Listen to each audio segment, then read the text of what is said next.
There's a respectful way to talk about your problems in a relationship Totally. without slandering the other partner, because what Yes. that does is people like to pile on, and sometimes we can share things out of emotion that maybe we don't really mean, but we're in a group of our peers and we share something open and honestly, but what we're really doing is demeaning our partner.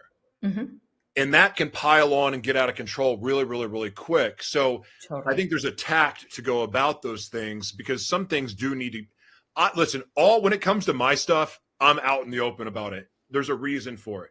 Right. But when it comes to elements of my relationship, especially when it would affect my partner negatively, like I'm not going to share that if that's what it would do, because I never want to even if I knew that I was on my way out, I would never do anything to disrespect that ex, the future ex, whatever it may be, because when we do that, I also believe those people that we're in relationship with, there's an ability, there's an opportunity to be able to salvage something, to be at least have friendship out of it.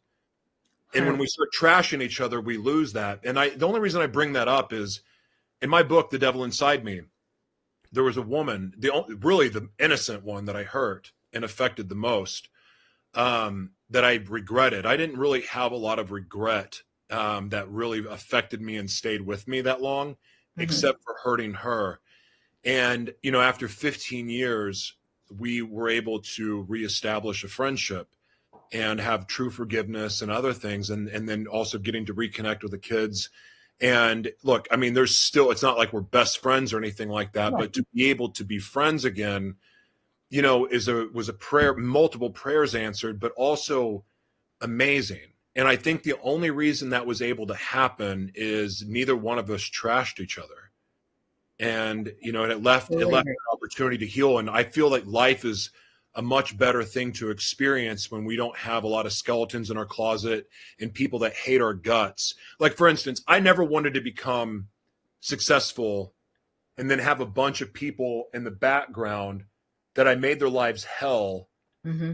basically resenting my success. Whether my success had anything to do with them or not, that's something for me. I wanted to heal all of the wounds of my past, including the ones I created, Right. before I stepped into the success that I know I'm destined to have.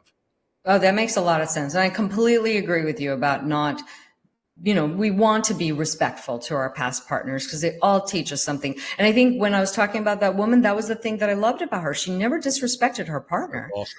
She just said that we're just going through a hard thing right now. I have some personal work and growth to do. I have to figure some things out. We're both in our separate journeys of figuring ourselves out. And then we're going to see how that works. And then we'll figure it out from there. It was beautiful. Yeah. So mature, so responsible, because no, I don't want to hear stuff about other people. I don't enjoy that.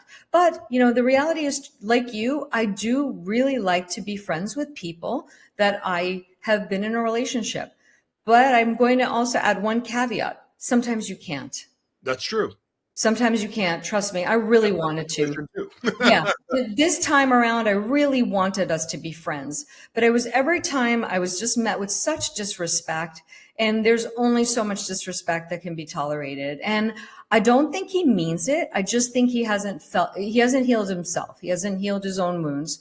I don't think he means to be this way, but it's fine. But I also don't deserve to be disrespected. So I have to have my boundaries. And as much as I hoped that we could be friendly, I've realized that now I can't.